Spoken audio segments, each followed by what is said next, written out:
Come and have a good look yourself. Traditional spices of the highest quality, made with pride and experience. You've got a deal. I can't thank you enough for always looking after my business. Believe me, I'm not making this up. Several Eremite mercenary groups are nearly in open conflict, but does the core of 30 care? And that's not all. Did you know that... Wow! Talk about hurly-burly! This place is busy!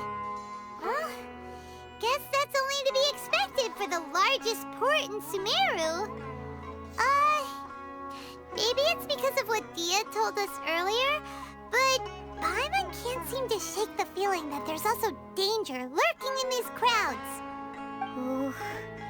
Let's get our bearings so we can start looking for leads. We know that whatever the Academia lost is related to the gods. But other than that, we don't have much else to go on. Osfun told us to try posing as Academia students while asking around. Paimon checked the Akasha on the way here, and the Academia doesn't seem to have any research facilities in Port Ormos. Paimon doesn't get it. Won't we look even more suspicious going around saying we're Academia students and asking about the stolen item? Well, given all the people that come through here every day, if there's any information to be found, Paimon bets we could find it in the market. Let's ask around and see what we come up with.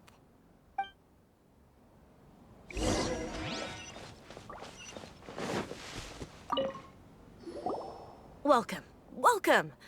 How can I help you two? Hi there. We would like to ask you a question. Do students from the Academia ever come to Port Ormos? Of course. Especially around this time of year. Students from Sumeru City that are about to graduate often come to Port Ormos to cut loose a little. Many people often talk about how hard it is to get accepted into the Academia, let alone graduate. But those who finish their studies and go on to become full-time researchers at the Academia have it even harder. Sure, we may not be Sumeru City, but Port Ormos offers beautiful scenery and a stress-free environment. Some even say it's good luck to come to Port Ormos, so students and researchers come flocking here when things get to be too much at the Academia. Ah, you see over there? Those are students from the Academia. They've been looking worried and miserable ever since they got here a few days ago. If you ask me, the life of a merchant is better. So long as the Akasha teaches us what we need, then life is good. Those students seem to be discussing something. Let's see if we can listen in.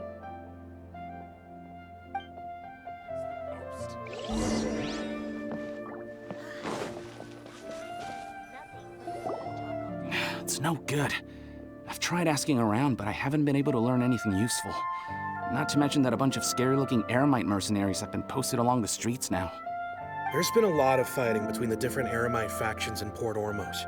If we choose to move on our own, then it would be wise to steer clear of them. Especially the group that's constantly shouting some stuff about the Scarlet King and some resurrection. I've even heard that the Citadel of Regzar is starting to get fed up with them. What was that group called again? Ein something or other? They're called Ein El Akhmar. Today, I heard that the thing we're after might be in their possession at the moment. Wait, come again?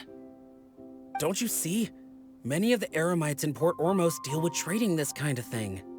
They're usually pretty wary of outsiders, but not so with students of the Academia. It's because the kind of goods that students are looking for aren't the kind of goods that Eremites are after. As long as they know you're a student, then deals can be made. I've heard that Ein El Akhmar likes to set up shop at the Jafar Tavern.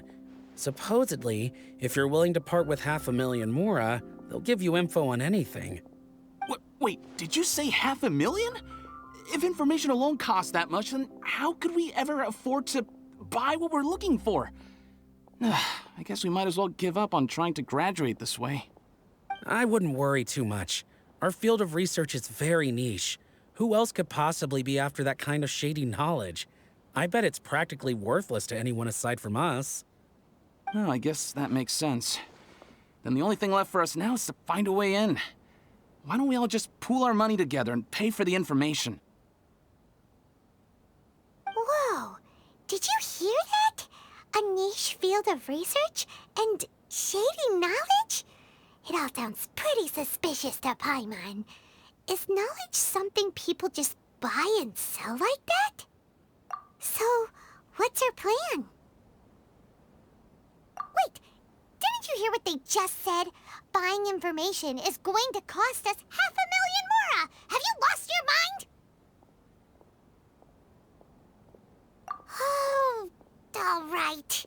Paimon never thought she'd agree to parting with that kind of mora. But if you know what you're doing, then we should give it a shot. Out of all my traditions, I enjoy making... Hello there, my friend. Fate must have brought us together.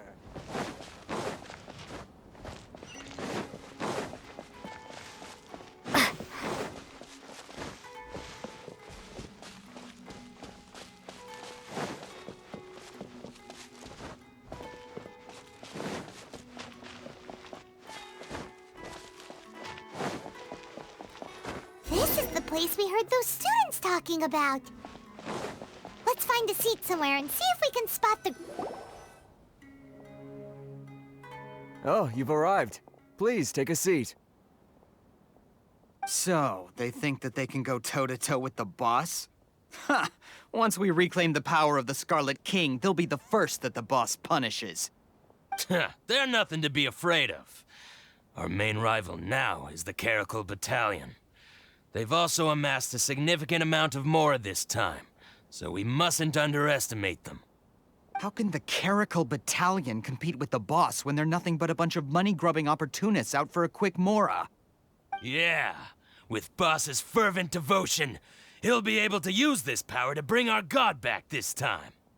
Huh. All these guys talk about is the Scarlet King, so they're probably the ones we're looking for. Greater Lord Ruka Devata. That traitor and her followers must not be spared.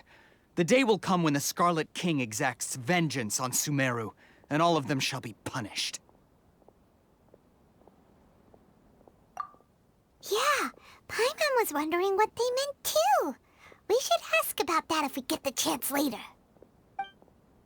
How can there be Kairagi here? Oh, so then what happened next? Huh? Who are you? What do you want? A student? Huh. What's a student from Sumeru City doing in Port Ormos? Ah, well, if it's info you want, you've come to the right place. The question is, can you afford it? Oh, Paimon can't stand to see so much more go. But there's no other choice right now. Here, this is the merchant's address. Whatever you're looking for, you'll find it there. Hmm? Well, what are you waiting for? Oh, that's right! We heard you mention the Scarlet King just now. We're actually interested to know more because we're, archaeology students! Fine. Since you've already handed over the mora, I guess I can throw in a little extra info. As you can see, members of Ain al-Ahmar are devout believers of the Scarlet King. Years ago, the Scarlet King founded the great desert nation that was our homeland. It was an advanced civilization, far beyond anything you'll see in present-day Sumeru. The Scarlet King was the rightful god of wisdom, but he was betrayed by a companion he trusted.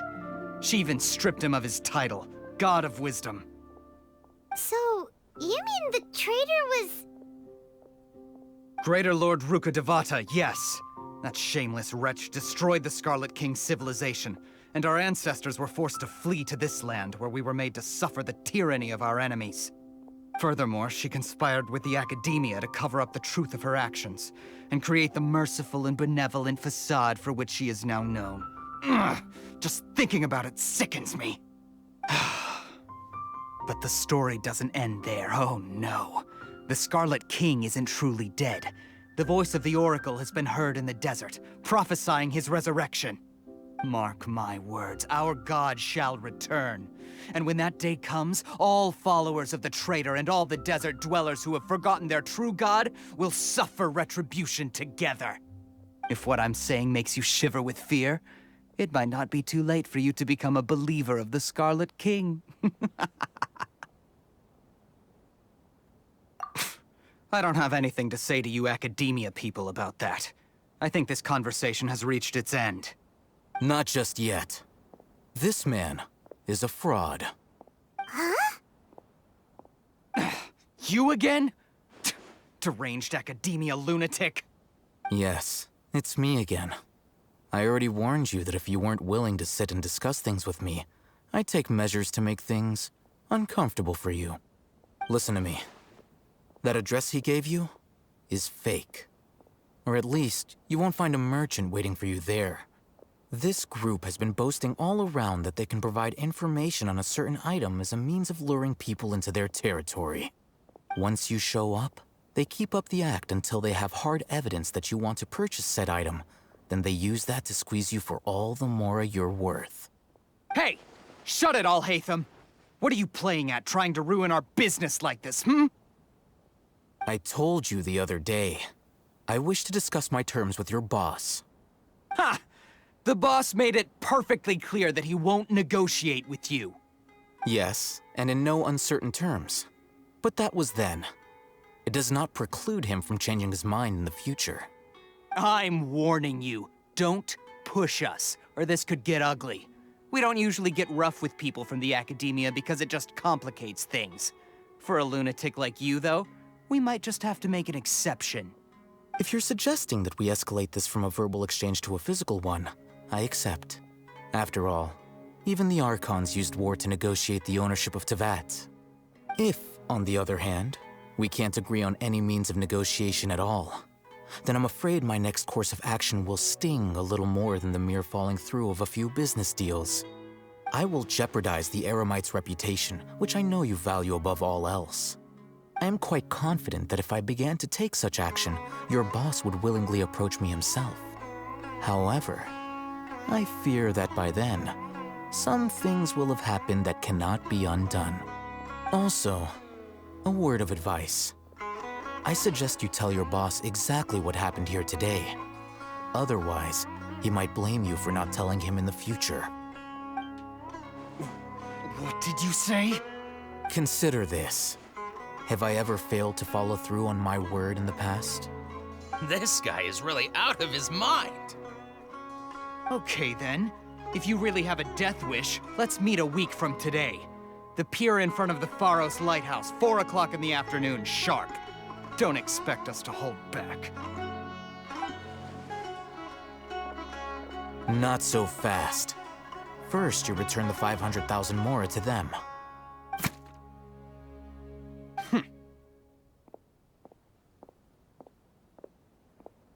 Please, I beg you, don't provoke them. We can't afford any trouble with this crowd. They haven't even paid for their food yet. Ah, Mr. Iman. There appears to be fewer staff in the restaurant recently. This wouldn't happen to be because they're all busy spreading the word to the students, would it? Well... Someone who chooses to do business with a group like that really can't afford to get so flustered the instant someone confronts them about it. Consider the meal compensation for our silence. I'd say you're getting an excellent deal. Whoa, did you see that? He not only got us our Mora back, but sent the Emirites running too! Plus, he seems to know a lot about what's going on around here. Let's catch up with him and ask some questions! He went that way! After him! Oh, so then what happened next?